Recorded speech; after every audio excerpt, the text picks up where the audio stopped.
오늘 말씀은 요한복음 17장 6절로부터 17절까지를 제가 봉독해 올리겠습니다. 세상 중에서 내게 주신 사람들에게 내가 아버지의 이름을 나타내었나이다. 그들은 아버지의 것이었는데 내게 주셨으며 그들은 아버지의 말씀을 지키었나이다. 지금 그들은 아버지께서 내게 주신 것이 다 아버지로부터 온 것인 줄 알았나이다.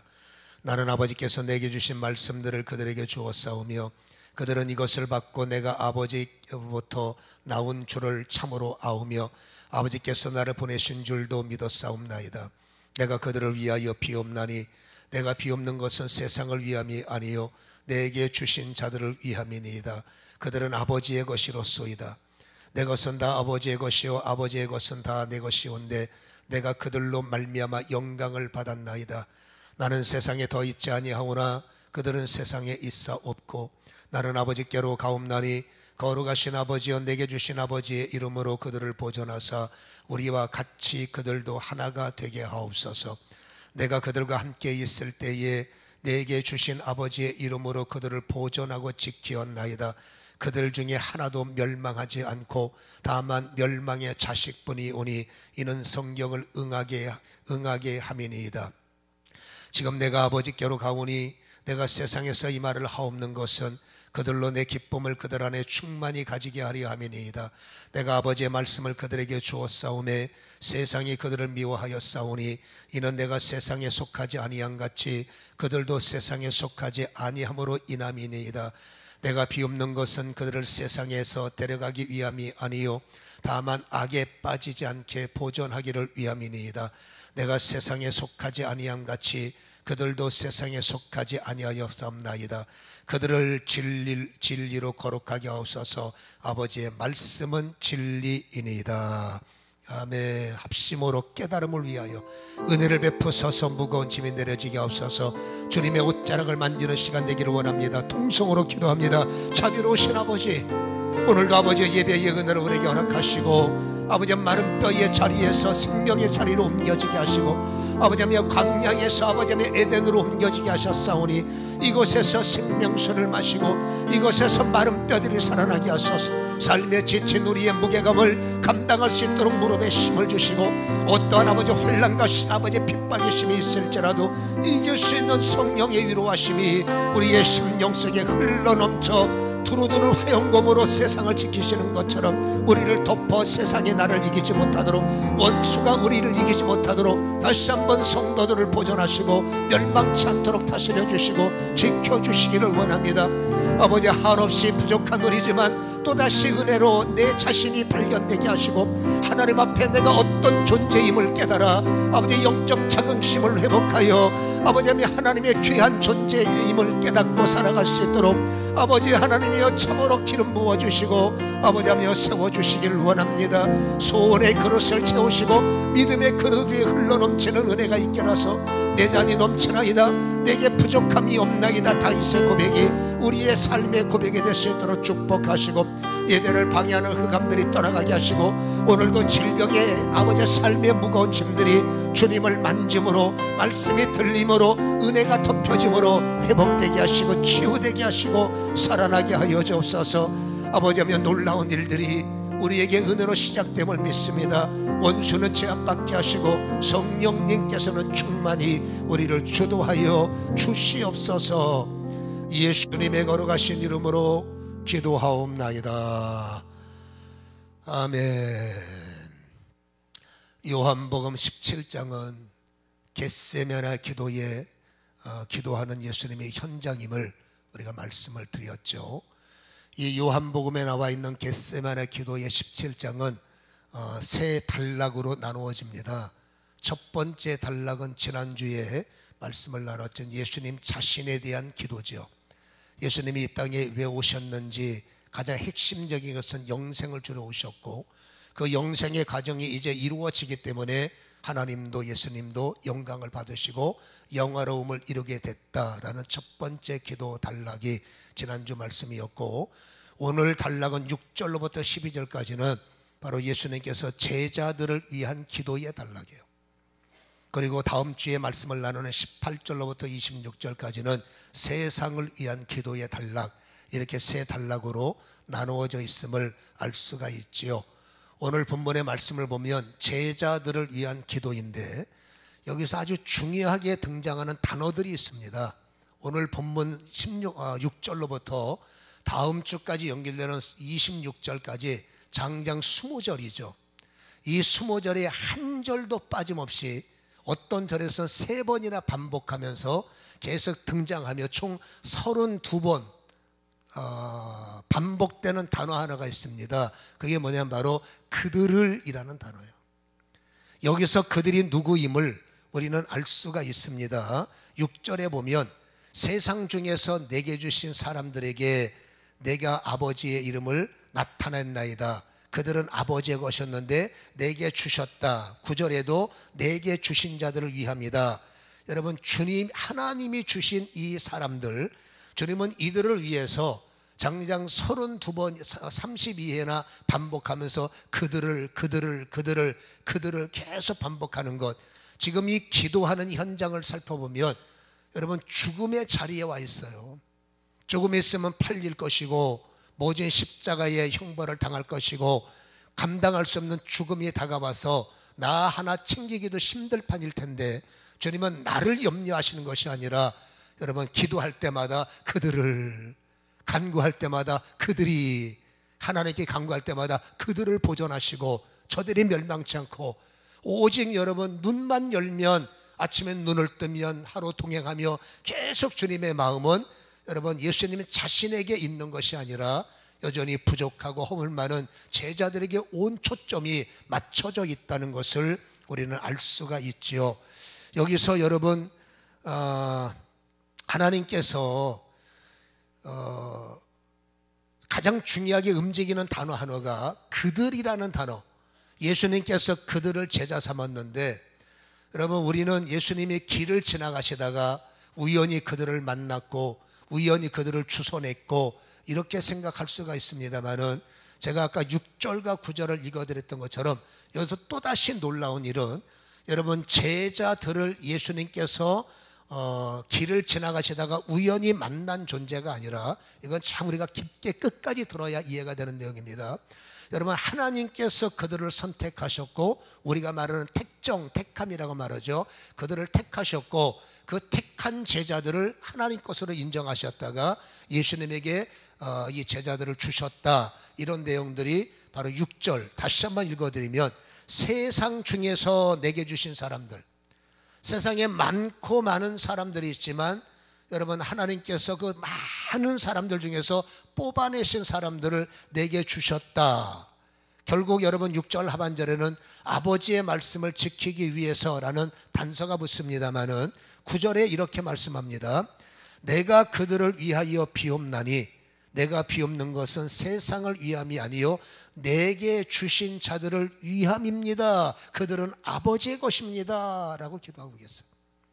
이 참 놀라운 은혜가, 예수님이 여러분 길을 지나가다가 그들을 끄집어낸 것이 아니라 여러분, 하나님이 이미 택해 부른 사람들, 하나님의 것으로 인정한 사람들을 예수님에게 너의 것이다 하고 주셨다고 주님의 기도 속에 그렇게 밝혀주고 있다라는 것입니다. 주님이 하나님이 택한 자들이다, 하나님이 허락한 자들이다, 이러한 말씀이죠.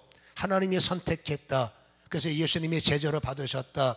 그렇다면 이들이 특별한 자일까? 우리가 지난주 금요일날 노블 라이프에 대해서 배웠습니다마는, 과연 그들은 특별한 자, 정말 여러분 모든 것이 다 좋은 특별한 자일까? 그런 자들만 하나님께서 택하실까라는 질문에 성경은 말합니다. 단호하게 말합니다. 노라고 말해요. 여러분, 우리는 제자들의 직업을 알고 그들의 삶에 살아왔던 모습들을 우리는 너무나 잘 알고 있습니다. 표현이 적절하지 않을 수 있으나 그냥 제가 표현해 본다면 그들은 여러분 삼류 인생이에요. 학벌도 변변치 못했고 그들의 직업은 세상에서 지금으로 맞으면 가장 천한 직업에 처해 있고, 그냥 겨우 밥이나 먹고 사는, 잘할 수 있는 것은 고기나 잡는 것, 사회적으로 그렇게 큰 중요한 위치에 있지 못하는, 따지면 삼류 인생의 모습을 제자들은 한결같이 갖고 있음을 우리는 알 수가 있죠. 그리고 여러분, 주님께서 십자가에 다가올수록 주님 눈에 보여지는 그들은 배반자입니다. 주님께서 하나님이 그들을 택하셨고 예수님에게 제자들로 붙인 이들이 삼류 인생의 무리들과 어려운 일을 당할 때 예수님을 배반하고 여러분 힘들다고 주님을 여러분 다 도망쳐버리는, 그러니까 배반자요 도망자요 수제자라고 일컬었던 여러분 베드로는 비겁하게 주님을 부인해버리는 비겁자요. 삼류 인생의 배반자요 비겁자요 도망자요, 여러분 이러한 사람들을 주님께서는 사랑하고 계시고 여러분 그들을 제자 삼고 여러분 32번이나 반복됐다는 것은 주님께서 어쨌든지 소중하다는 거예요. 기도할 때마다 소중한 나의 사람들, 기도할 때마다 귀중한 나의 사람들. 여러분 이들이 왜 귀중합니까? 삼류 인생인데 이들이 어디가 귀중합니까? 예수 팔아먹었는데 이들을 어떻게 귀하게 여기십니까? 더군다나 주님께서 그래도 이들은 나의 재산 목록 1호다 라고 말씀하세요. 어떻게 삼류 인생이 재산 목록 1호란 말입니까? 비겁한 자를 어떻게 재산 목록 1호로 삼을 수가 있단 말입니까? 여러분 도망자인 인생들을, 여러분 배반자의 인생들이 어떻게 예수님의 재산 목록 1호가 될 수가 있을까요? 라고 많은 사람들이 입을 모아서 아닐 겁니다 라고 말할 수 있어요. 주님께서, 하나님께서 실수해서 잘할 줄 알았는데 뽑아놨더니 엉망이네, 아 내가 속았네. 인간들은 얼마든지 그럴 수 있어요. 우리는 이력서만 보고 사람을 뽑고 면접하지만 짧은 시간에 면접하다 보니 잘할 것 같은데 같이 진행하고 나면 이게 아니네, 정말로 나를 사랑할 것 같아서 결혼했는데 이게 아니네.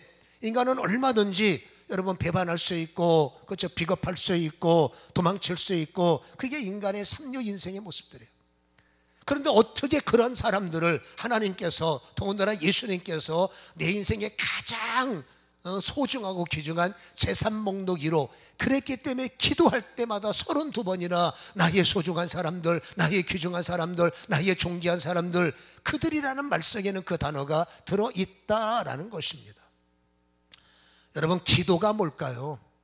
우리는 내 소원을 주절주절 이랬습니다 저랬습니다 주셔야 됩니다. 어떤 사람들은 공갈치고 협박하는 것처럼 주님 앞에 주절주절, 어떤 사람은 아름다운 기도도 있겠습니다만은 아무튼 기도를 열심히 합니다만은 오늘 겟세마네 기도에서 기도는 이런 것이다 라고 정석을 보여주시는 것이 지난주 읽었던 17장 1절, 이 말씀을 안 했습니다. 우리가 영생에 초점을 맞추느냐고. 17장 1절을 보면 잘 보세요. 예수께서 이 말씀을 하시고 눈을 들어 하늘을 우러러보시며 아버지요 라고 말하죠. 여러분 기도가 뭘까 수 없는 말을 하겠습니다마는 내가 무엇에 초점을 맞추느냐에 따라서 기도는 달라지는 겁니다. 기도는 이래야 된다. 물론 이 땅에서 주기도문도 가르쳐 주셨지만 그 주기도문의 핵심도 내중심적인 기도는 아닐 것 같지요. 여러분 기도는 이런 것이다. 주님께서 무릎을 꿇고 여러분 눈을 떠서, 우리는 눈을 감아야 됩니다마는 유대인들의 기도의 습관은 눈을 뜨겁니다. 어떤 게 정석이냐, 뜨든지 감든지 중요한 건 여러분 내 눈가에, 내 눈동자에 무엇이 비춰지느냐가 기도의 핵심입니다. 여러분 예수님의 눈망울에는 하나님의 보좌가 비춰지기 시작했어요. 예수님의 눈에는 우리 아버지여라고 말했던 예수님만 바라보기 시작했습니다. 그래서 기도의 정석 첫 번째는 눈을 열어, 눈을 감든지 눈을 열든지 그 기도자의 눈가에 오직 하늘 보좌만 보여지고 여러분 응답자이신 하나님이 보여지는 것이 기도의 정석의 첫 번째다라는 것을 말씀을 해주고 있는 거죠. 내 눈동자에 하나님이 보여지는데 땅의 것을 기도할 여유가 있을까요? 눈을 들어 하나님의 보좌가 바라 보여진다면 여러분 그 나라와 의를 위할 마음을 품지, 하나님 돈, 하나님 명예, 그저 우리 눈에는 기도를 하더라도 내 눈에는 돈만 보이죠. 내 눈에는 세상만 비춰지죠. 내 눈에는 가족이 최고고 오직 여러분 이 내 눈에 보이는 나의 비전이라고 말하지만 과하면 욕심이죠. 여러분 이것을 채워주셔야 됩니다. 왜 그럴까요? 눈동자에 그것만 보이기 때문이 아닐까요?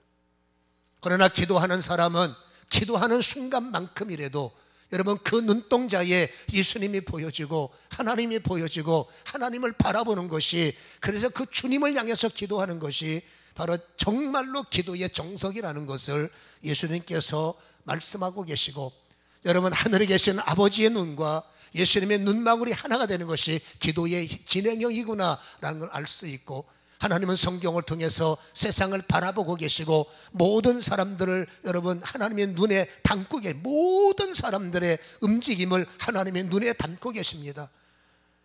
여러분 하나님께서 모든 사람들, 여러분 이런 사람 저런 사람, 선교사가 됐든 목사가 됐든 뭐 장로가 됐든 잘하는 사람 못하는 사람, 모든 사람들을 끌어안고 하나님 눈에는 이러한 사람들이 어떻게 비춰질까?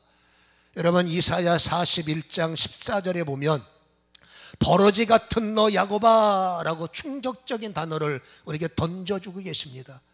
여러분 하나님의 공의의 눈으로 이 세상, 여러분 제사장이 됐든 서기관이 됐든 여러분 저 같은 목사가 됐든 모든 사람이 됐든 세상에는 존경받는 사람이 됐든 삼류 인생이 됐든 남들이 말할 때 표창장을 받는 선행이 있든 여러분 한편 강도의 십자가에 달리든 어쨌든 공의의 하나님의 눈으로 볼 때는 여러분 이 대표주자가 야곱이에요. 너 버러지 같은 야곱아 라고 말합니다. 한 사람 한 사람 그들이 살아온 인생 선행도 있습니다만은 심판의 하나님의 눈을 때 버러지 같은 모습이라는 거예요. 더 좁게 바라보면 너 버러지 같은 너 야곱아, 너희 이스라엘 사람들아, 잘 들어보세요. 여러분 좁게 개인으로 볼 때는 한 사람의 야곱이 하나님 눈에는 그래도 너는 버러지 같은 모습이 있다는 거예요. 여러분 더 좁게 보면 여러분 이스라엘이라는 이 집단이라는 사람도 하나님의 심판의 눈으로 볼 땐 버러지 같은 모습이 있다는 거예요. 이 말씀을 넓게 바라보면 온 세상 사람들 주님의 눈으로 볼 때, 심판의 눈으로 볼 때는 버러지 같은 모습이 있다라는 것입니다. 그러니 로마서 3장 여러분 10절의 말씀 23절의 말씀 맞죠? 모든 사람이 죄를 범하였음에 하나님의 영광에 이르지 못하고 의인은 없나니 단 한 사람도 없더라. 왜요? 하나님이 좁게는 개인과 여러분 좀 넓게는 여러분 교회와 그러면 세상을 바라볼 때 모든 사람들 잘하는 거 제껴놓고 심판의 눈으로 보면 버러지 같은 모습이 있다는 것을 주님이 아시기 때문에 특별한 사람들을 불렀느냐? 그렇지 않다라는 것입니다. 이사야 41장 14절을 다시 읽어보시면 버러지 같은 너 야곱아 너희 이스라엘 사람들아 두려워하지 말라. 나 여호와가 말하노라. 내가 너를 도울 것이라. 나 아니면 너를 구원할 자가 없다는 겁니다. 나밖에 너를 도울 자 없고 나밖에 너를 구출할 수 없고 나밖에 너를 이끌 수밖에 없기 때문에 여러분 한 사람 한 사람은 다 심판받을 수밖에 없는 연약한 존재임에도 불구하고 그래도 내가 너를 도울 것이라. 내 구속자는 이스라엘의 거룩한 자다. 여러분 이 말씀을 받아서 이사야 43장 1절은 이렇게 말씀합니다. 야곱아 너를 창조하신 여호와께서 지금 말씀하시느니라. 이스라엘아 너를 지으신 이가 말씀하시느니라. 공의의 눈으로 볼 때는 버러지 같은 우리이지만 여러분 정말로 주님 앞에 연약할 수밖에 없지만 주님이 왜 나를 포기할 수 없느냐? 나를 창조하셨다는 겁니다. 나를 지으셨다는 겁니다. 다시 말해서 나는 손때 묻은 하나님의 작품이라는 거예요. 이랬던 저랬던 남들은 뭐라고 평가할지 모르겠지만 여러분 그 손때 묻은 사람, 내가 손에 힘을 다해서 내가 작품으로 만든 것은 어떤 평가를 받든지 나한테는 재산 목록 1호가 될 확률이 많습니다. 애쓰고 힘써서 만든 작품을 대충 버리겠습니까? 애기중지, 그렇죠? 닦아주고 관리해주고 보존해주고, 왜냐하면 소중하니까. 그 소중한 것이 재산 목록 1호, 2호, 3호 그렇게 여러분 스스로 마음에 정하지 않습니까? 공의의 눈으로 볼 때는 틀림없이 버러지 같은 존재이지만 그러나 하나님은 여러분 그럼에도 불구하고 그거를 포기할 수 없는 것이 여러분 손때 묻은 인간은 하나님이 근본적으로 볼 때 손때 묻은 하나님의 작품이기 때문에 절대로 포기할 수 없기에 여러분 4절에 보면 놀라운 말씀이 연결됩니다. 1절을 다시 한번 읽습니다. 이사야 43장 1절 야곱아 너를 창조하신 여호와께서 지금 말씀하시느니라. 이스라엘아 너를 지으신 이가 말씀하시느니라. 너는 두려워하지 말라. 잘 들어보세요. 내가 너를 구속하였고 내가 너를 지명하여 불렀으니 너는 내 것이라. 우리가 어떤 모습으로 살아도 하나님의 마음은 탕자를 포기할 수 없는 것처럼 여러분 탕자의 형은 포기했습니다. 저건 동생이지만 인간이 아니야. 아버지 저 인간 호적에서 밥 버리세요. 어떻게 저게 가문의 수치입니다. 이게 형의 모습이지만 아버지는 이제나 저제나, 왜? 내 손때 묻은 아들인데, 내 손때 묻은 여러분 내 가족을, 내 피부, 내 아들을 어떻게 버립니까? 그러니까 이제나 저제나 어떻게 합니까? 너를 구속하길 원하고 지명해서 내 것 만들기를 원하고, 이것이 정해진 아버지의 마음이기 때문에 이 아버지의 마음은 절대로 바꿀 수가 없다라는 것을 우리에게 보여주기 때문에, 여러분 야곱, 우리의 모습이 배신자인 줄 알고 부족한 줄도 알고 좀 심한 말로 버러지 같은 인생이라는 거 알지만은 이사야 43장 4절에는 이렇게 말합니다. 내가 내 눈에는, 중요한 일이다. 단어 하나가 빠졌어요. 네가 내 눈에는, 다시 말합니다. 네가 내 눈에는 어떻게 보이는 줄 아니? 살아가는 방식이 배반자의 인생이요, 비겁자의 인생이요, 도망자의 인생이요, 내 중심대로 여차만 아버지 세상 가지고 세상에서 난리치고 살아가는 너밖에 모르는 너지만, 그래도 내 눈에는 절대로 너를 포기할 수 없고, 내 눈에는 너는 보배로운 자요, 너는 존귀한 자요. 아멘. 이게 아버지의 눈이에요. 세상의 아버지는 모르겠습니다. 여기까지 가능할지 모르지만 탕자의 아버지는 하나님의 아버지이기 때문에, 여러분 70번씩 7번 7만 번이라도 언제든지 공의가 작동되는 것이 아니라 공의와 사랑은 함께 작동되시기 때문에 절대로 나를 포기하지 않는 그분이, 살아가는 모습이 죄인인 줄 알지만 그래도 내 눈에는 너는 보배로운 자요, 살아가는 인생이 네 멋대로인 줄 알지만 그래도 너는 나에게 존귀한 자요, 나는 너를 포기할 수 없기 때문에 내가 너를 사랑하였은즉, 중요한 단어가 또 나옵니다. 여러분 이사야 43장 4절에 보면 내가, 내 중요한 단어 2개, 대신 사람들을 내어주며 백성들이 네 생명을 대신하리니, 이 중요한 단어예요. 자, 이 말씀은 오해하면 안 됩니다. 아버지의 입장으로서 너 살리기 위해서 내가 죽을 수 있다는 거예요. 너를 살리려면 누가 죽을 수도 있다는 겁니다. 이것은 더 십자가의 예표로 우리가 해석을 해야 되죠. 너를 살리기 위해서 내가 죽을 것이고, 너를 살리기 위해서 백성들의 피라는 것은 인류의 대표자가 예수 아닙니까? 예수의 피를 통해서라도 너를 내가 살리리라. 이것이 바로 아버지의 마음이라는 것을 우리는 기억해야 될 줄로 믿습니다. 공의의 눈으로는 버러지 같은 우리의 모습, 은밀하게 숨어서 내 멋대로 살지만 정밀하신 하나님의 눈빛을 피할 수가 있겠습니까? 그러니 여러분, 하나님이 따지면 따질수록, 털면 털수록 죄악이에요.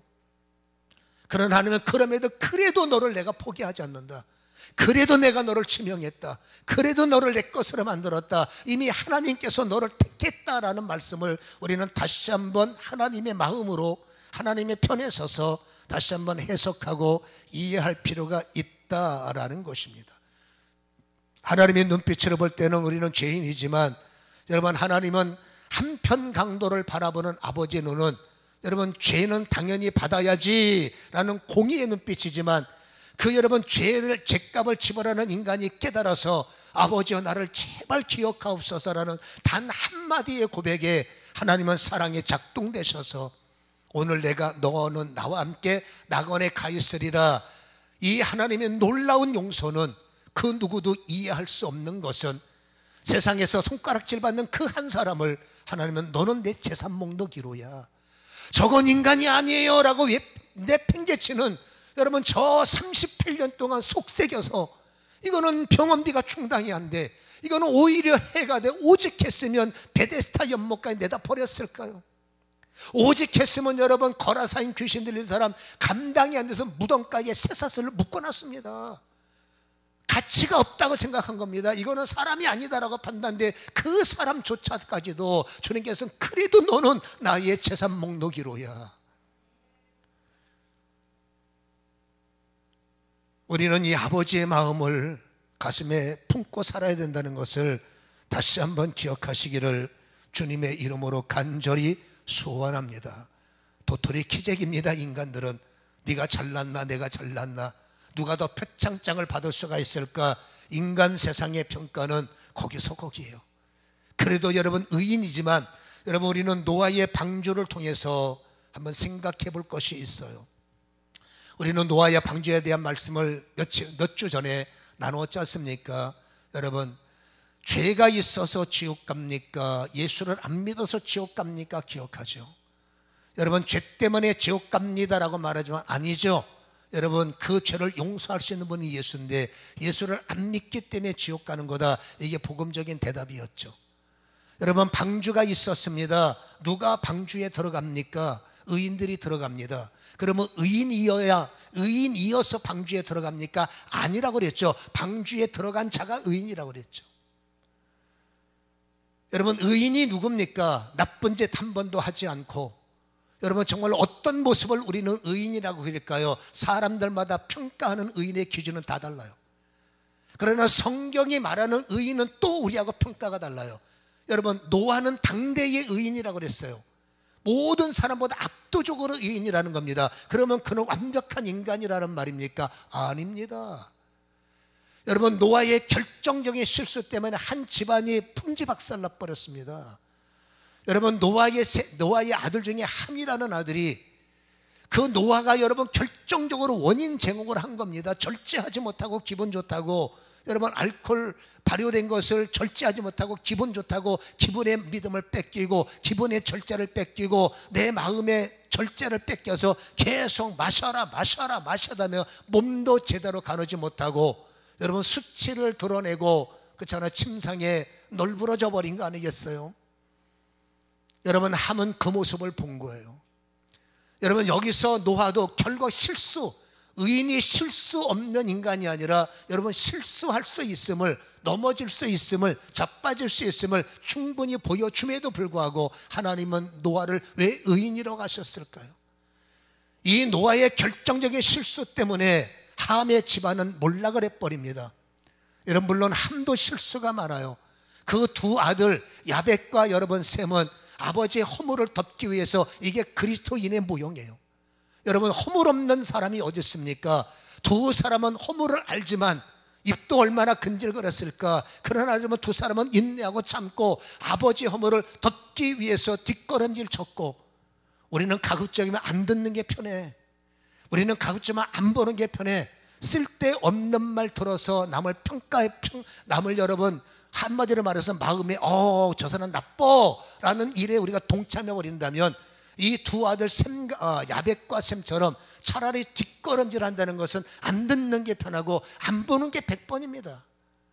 근데 함은 어떻습니까? 노골적으로 아버지의 수치를 동네 방네 떠들고 다니는 거예요. 우리 아버지 허물을 봐라.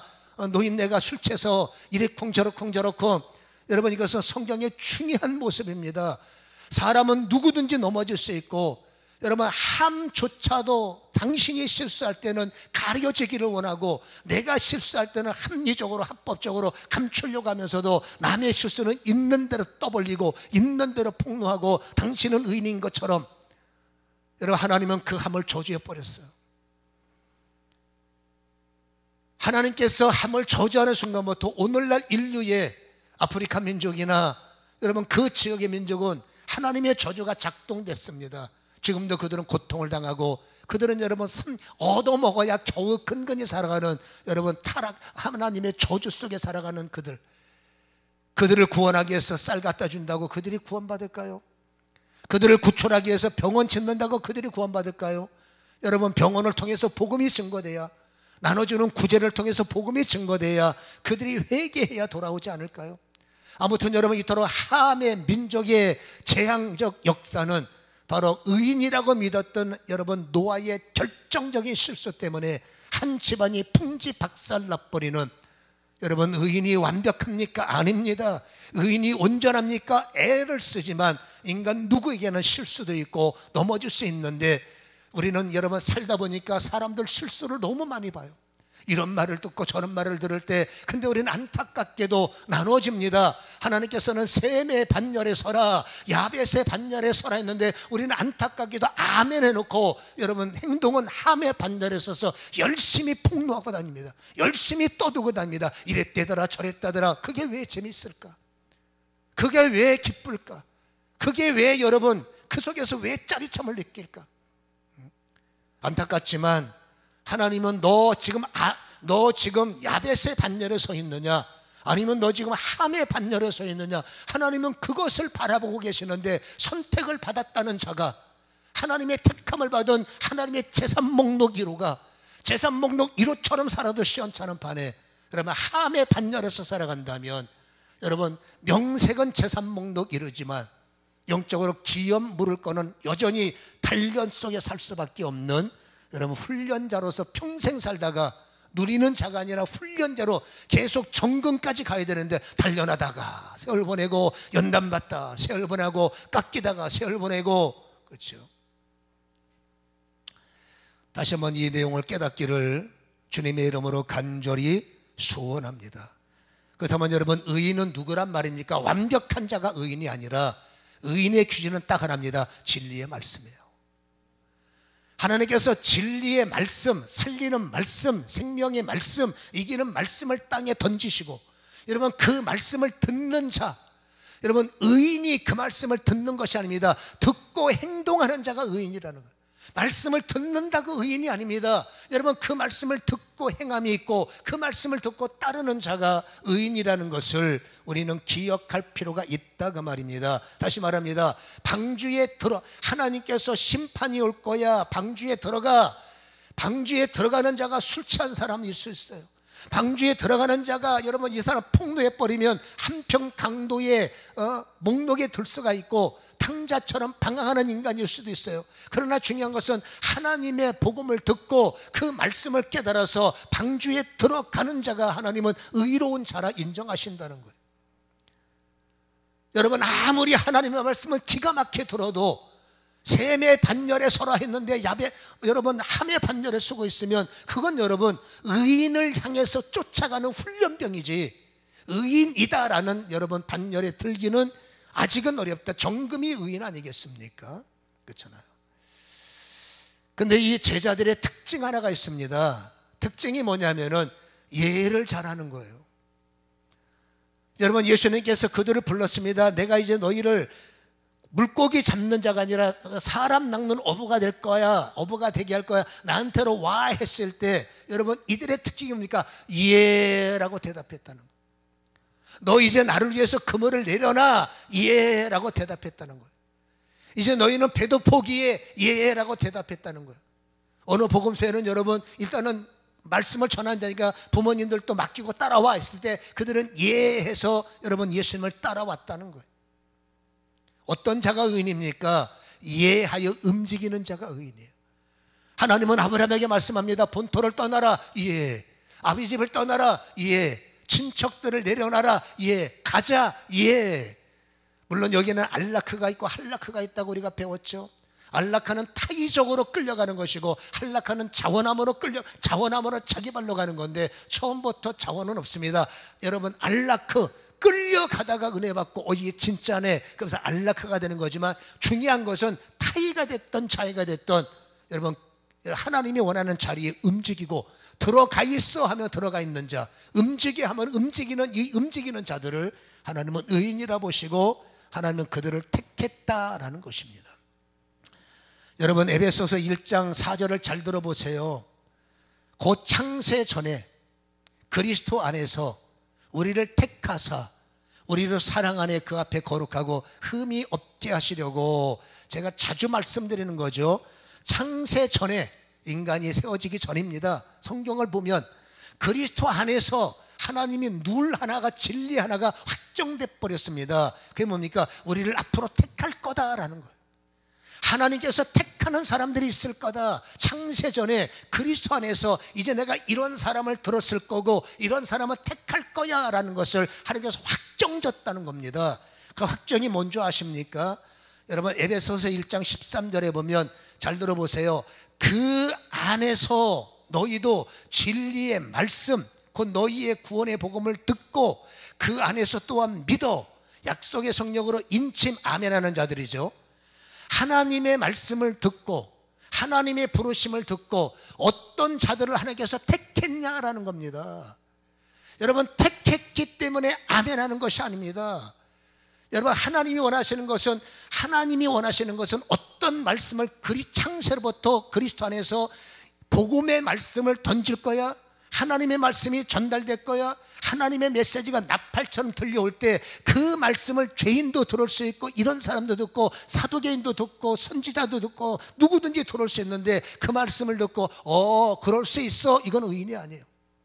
하나님은 누구를 택하기로 결정하셨느냐? 복음의 말씀을 듣고 아멘하는 자, 복음의 말씀을 듣고 방주 안에 들어가는 자, 복음의 말씀을 듣고 교회 안에 들어오는 자, 말씀을 듣고 움직이는 자를 하나님은 택할 것을 결정하셨다는 겁니다. 결정됐기 때문에 택한 것이 다시 말합니다, 택함을 받았기 때문에 아멘하고 교회에 오는 것, 이거는 지금도 여러분 택정 때문에 싸움이 나지만 저는 수천 번 여러분 이 말씀을 앰성하고 암송을 해도 믿을 자와 안 믿을 자가 나눠졌다, 결정됐다, 저는 절대 동의 못합니다.